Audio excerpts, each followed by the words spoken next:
Semangat pagi buat anak-anak kami sekalian. Kita kembali berjumpa dalam pembelajaran biologi. Nah, pada kesempatan hari ini kita lanjutkan bagaimana sistem pernapasan pada manusia, yaitu tepatnya alat-alat pernapasan.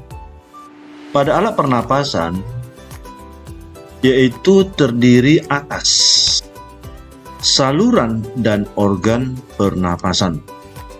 Saluran ini mencakup trakea atau disebut juga dengan tenggorokan, sedangkan organ pernapasan adalah berupa paru-paru, yaitu paru-paru kiri dan paru-paru kanan.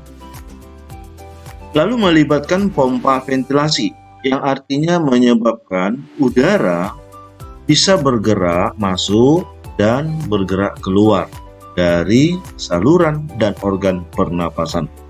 Antara lain, dinding dada yang terdiri dari otot-otot antar tulang rusuk.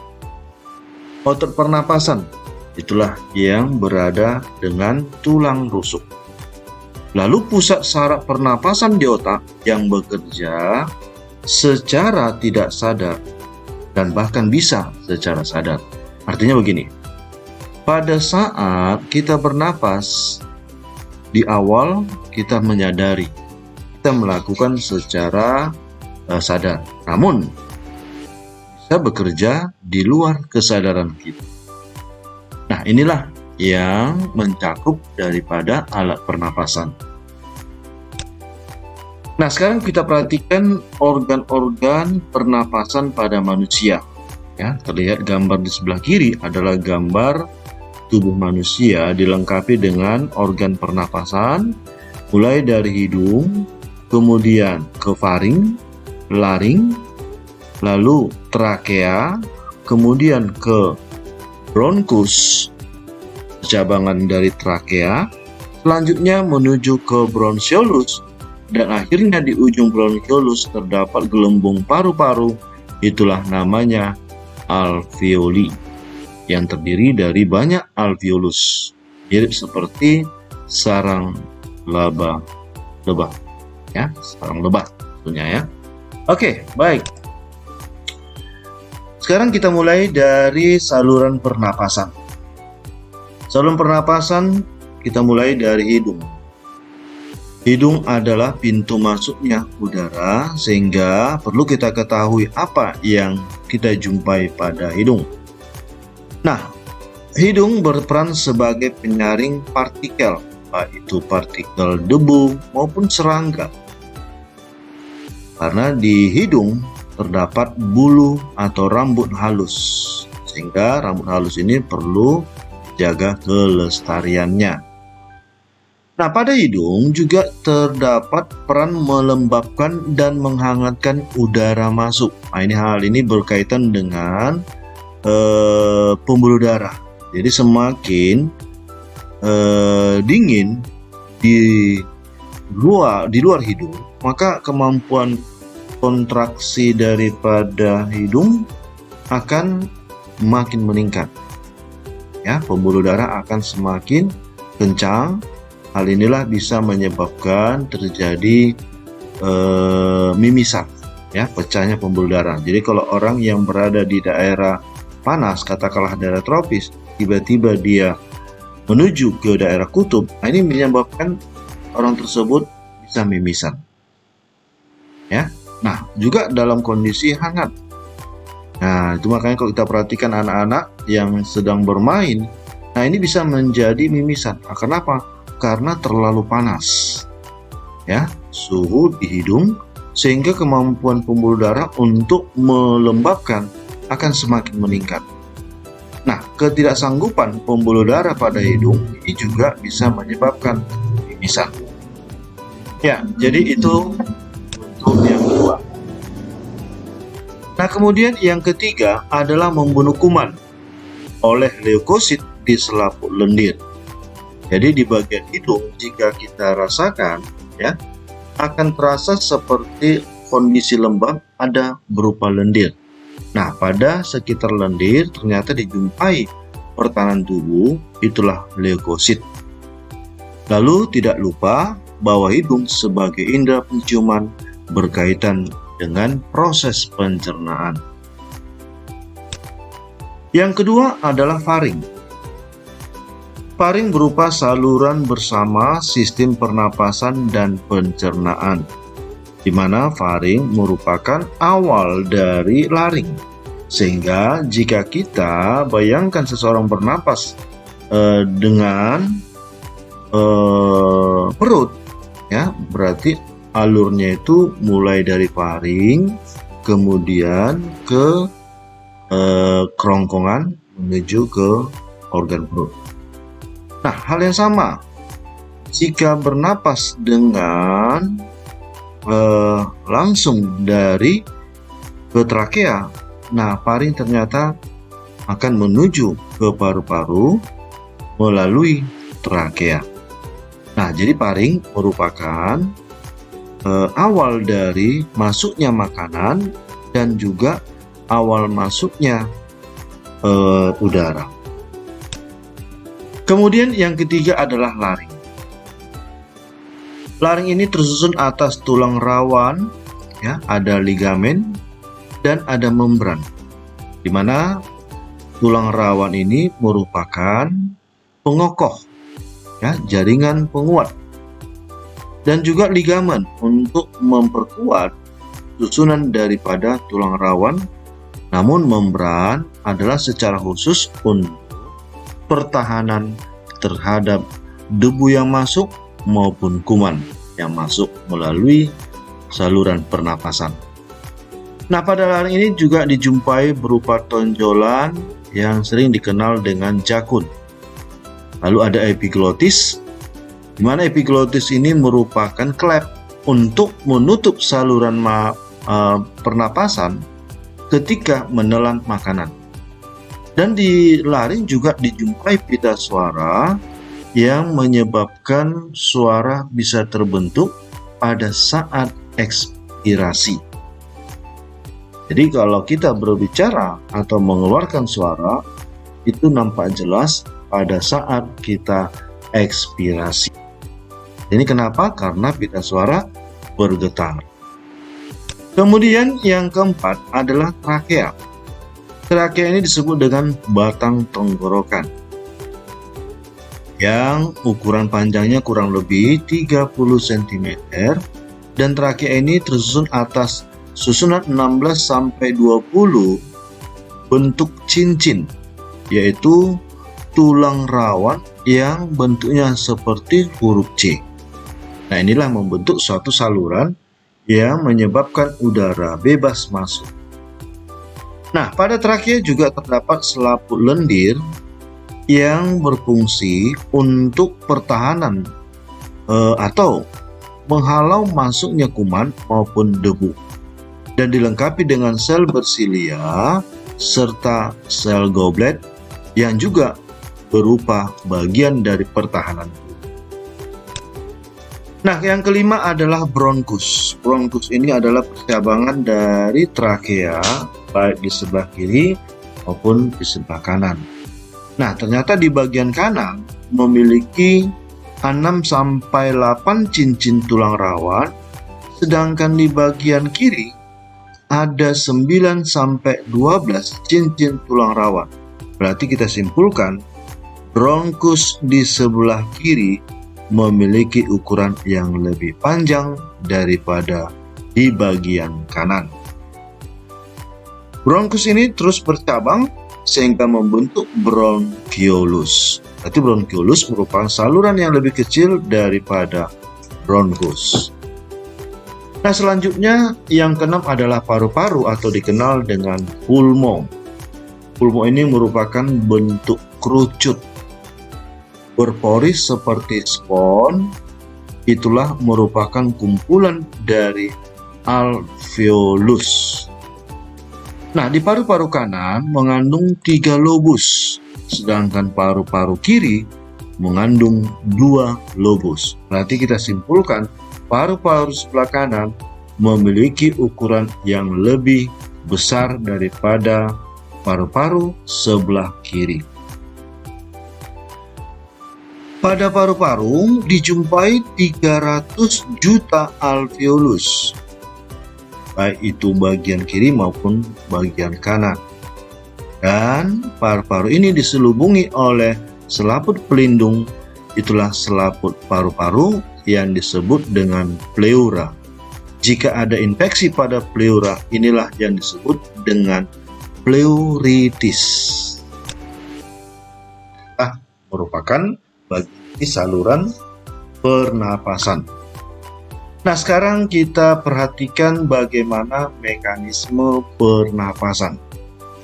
Mekanisme pernapasan ini menggambarkan bagaimana proses masuknya udara dan keluarnya udara, dan ini sangat dipengaruhi oleh perubahan tekanan, perubahan konsentrasi gas. Nah, itulah menyebabkan terjadi pergerakan udara.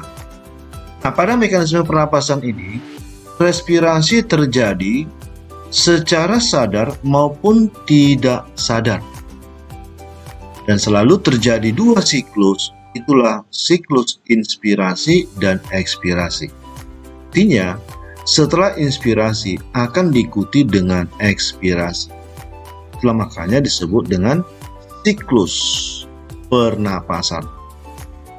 Nah, kita lanjutkan. Ada dua mekanisme pernapasan, yaitu pernapasan dada, di mana pernapasan dada ini melibatkan otot-otot antar tulang rusuk. Nah, kita lihat bagaimana proses inspirasi. Inspirasi adalah proses masuknya udara dari luar menuju ke paru-paru. Nah, pada saat inspirasi, hal yang perlu kita catat bahwa otot-otot antar tulang rusuk atau dikenal dengan musculus intercostatalis bagian luar berkontraksi. Nah, ternyata otot antar tulang rusuk itu ada dua macam, ada bagian luar, ada bagian dalam. Nah, pada saat inspirasi, yang berkontraksi adalah bagian luar. Berarti yang bagian dalam adalah relaksasi. Nah, hal ini menyebabkan rongga dada akan semakin membesar. Lalu tekanan udara paru-paru ternyata lebih kecil daripada tekanan udara luar. Hal inilah yang menyebabkan udara masuk ke paru-paru. Dan kemudian mampu memasukkan udara 25% pada pernapasan normal. Itulah merupakan deskripsi dari pernapasan dada. Nah, bagaimana dengan ekspirasi? Nah, ekspirasi berarti tinggal membalikkan pernyataan sebelumnya. Kita sebutkan dia itu sebaliknya. Nah, itulah untuk pernapasan dada. Nah, sekarang kita lihat bagaimana gambar dari mekanisme pernapasan dada saat udara masuk menyebabkan kontraksi antar tulang rusuk, akan menyebabkan tulang rusuk terangkat ke atas. Nah, selanjutnya akan diikuti oleh peristiwa ekspirasi. Nah, pada saat ekspirasi, otot antar tulang rusuk melakukan relaksasi, menyebabkan tulang rusuk kembali turun. Diafragma akan kembali mencekung. Hal inilah membuat udara akan keluar melalui saluran pernapasan, akhirnya keluar dari hidung. Nah, yang kedua adalah pernapasan perut. Pernapasan perut ini merupakan pernapasan yang dipengaruhi oleh otot diafragma. Nah, otot diafragma itu adalah otot perbatasan rongga dada dengan rongga perut. Nah, sekarang bagaimana siklusnya? Pada saat inspirasi, yaitu masuknya udara, hal ini disebabkan oleh otot diafragma berkontraksi, sehingga diafragma melengkung menjadi datar. Yang sebelumnya adalah melengkung ke atas, Saat inspirasi, dia akan melengkung menuju ke bawah sehingga posisinya menjadi datar. Kemudian rongga dada dan paru-paru akan membesar. Ini menyebabkan udara bisa masuk. Masuknya udara inilah yang membuat rongga dada dan paru-paru membesar. Nah, pada inspirasi itu menandakan tekanan udara paru-paru lebih kecil dari tekanan udara luar, sehingga udara masuk ke bagian paru-paru. Nah, masuknya udara itu mencapai 75% pada pernapasan normal. Berarti kita simpulkan perbedaan pernapasan dada dan pernapasan perut di saat inspirasi, ternyata pernapasan perut saat inspirasi mendapatkan udara lebih banyak, yaitu 75% saat pernapasan normal. Oke, jadi sudah mengetahui bagaimana inspirasi. Nah, bagaimana ekspirasi? Nah, tentu tinggal membalikkan pernyataan di saat inspirasi. Berarti kalau ekspirasi, otot diafragma berelaksasi sehingga diafragma melengkung ke atas. Rongga dada dan paru-paru mengecil. Tekanan udara paru-paru lebih besar dari tekanan udara luar sehingga udara keluar. Dan masukkan udara tentu diganti dengan proses pengeluaran udara. Nah, itulah pengertian dari pernapasan perut. Baik, sekarang kita lanjutkan bagaimana gambaran pernapasan perut, ya, di mana yang berperan di sini adalah otot diafragma berkontraksi, ya, menyebabkan diafragma mendatar, lalu volume rongga dada membesar. Nah, perhatikan gambar diafragma, tanda panah berarti dia menuju ke bawah. Kemudian udara keluar, otot diafragma relaksasi, otot perut kontraksi, diafragma melengkung ke rongga dada, volume rongga dada kembali mengecil. Inilah yang menyebabkan ekspirasi. Nah, itu untuk mekanisme pernapasan dada dan pernapasan perut. Berarti bisa kita bayangkan saat kapankah pernapasan dada itu biasanya terjadi pada saat relaksasi atau rileks atau istirahat. Sedangkan pernapasan perut itu biasanya dilakukan pada saat beraktivitas. Karena logikanya saat beraktivitas diperlukan oksigen dari udara luar. Nah, itulah perbedaannya. Oke, sekarang untuk lebih jelasnya ada video tambahan mengenai mekanisme pernapasan.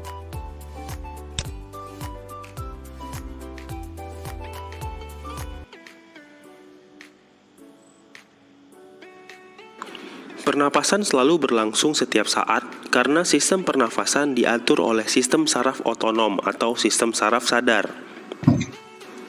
Bagaimana mekanisme pernafasan yang terjadi pada tubuh kita, bagaimana proses masuknya udara dari luar tubuh ke dalam paru-paru dan sebaliknya.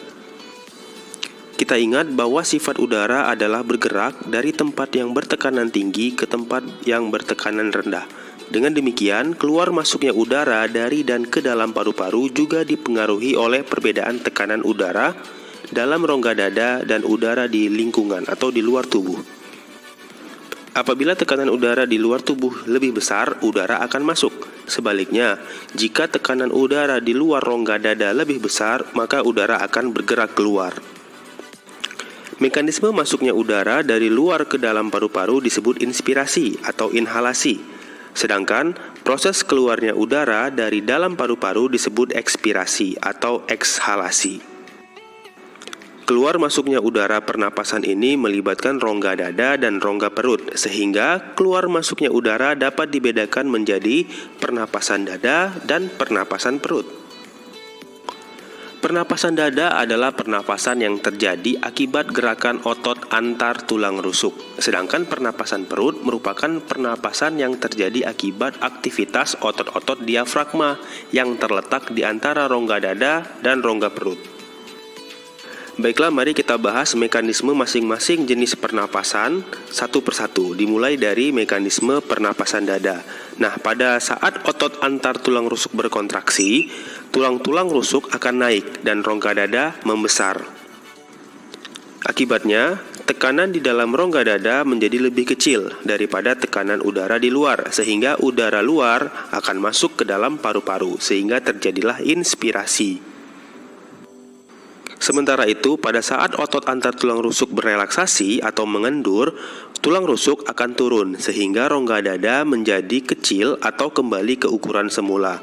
Akibatnya, tekanan udara di dalam rongga dada menjadi lebih besar daripada tekanan udara di luar rongga dada. Hal ini menyebabkan udara di dalam rongga dada terdorong keluar dari paru-paru sehingga terjadi ekspirasi. Itulah mekanisme yang terjadi pada pernapasan dada. Nah, sekarang kita akan masuk ke mekanisme yang kedua, yaitu mekanisme pernapasan perut. Pada saat otot diafragma berkontraksi, posisi diafragma menjadi mendatar. Akibatnya, rongga dada membesar dan tekanan udara menjadi kecil, sehingga udara luar masuk ke dalam paru-paru. Inilah yang terjadi saat inspirasi pada mekanisme pernapasan perut. Sebaliknya, pada saat otot diafragma berelaksasi atau kembali ke posisi semula, rongga dada akan mengecil dan tekanan udara menjadi lebih besar. Akibatnya udara keluar dari paru-paru. Ini yang dinamakan ekspirasi pada pernapasan perut. Ketika kita menghembuskan napas, paru-paru tidak menjadi kosong sama sekali. Hal itu disebabkan darah secara konstan mengalir melewati paru-paru dalam perjalanannya ke seluruh tubuh, sehingga selalu ada oksigen yang dapat diambil oleh paru-paru. Bahkan, jika kita menghembuskan napas sekuat-kuatnya, sekitar 1/5 bagian paru-paru tetap berisi udara. Nah, pada saat inspirasi, jutaan alveoli itu terisi udara seperti balon-balon kecil. Sedangkan selama ekspirasi, udara keluar dari alveoli sehingga balon-balon kecil tersebut mengempis. Sekian pembahasan kita kali ini tentang mekanisme pernapasan dada dan mekanisme pernapasan perut. Sampai jumpa di pembahasan pelajaran biologi selanjutnya. Terima kasih. Baik, jadi cukup jelas bagaimana mekanisme pernapasan. Nah, sekarang kita lanjutkan bagaimana kecepatan pernapasan. Kecepatan pernapasan atau frekuensi pernapasan ini sangat dipengaruhi. Yang pertama, jenis kelamin. Jenis kelamin yaitu kecepatan pernapasan wanita ternyata lebih besar dari pernapasan pria. Kenapa demikian? Karena volume paru-paru wanita lebih kecil dari volume paru-paru laki-laki, sehingga kemampuan kontraksi daripada pernapasan wanita lebih cepat dibandingkan pernapasan pria. Kemudian yang kedua adalah umur. Semakin bertambah usia, maka frekuensi pernapasan juga semakin meningkat. Kita perhatikan data berikut. Bayi ternyata 30-40 kali per menit. Balita 24 kali per menit.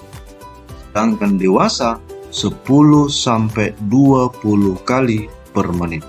Hal ini menggambarkan semakin bertambah usia, berarti kemampuan untuk melakukan frekuensi pernapasan itu semakin lambat.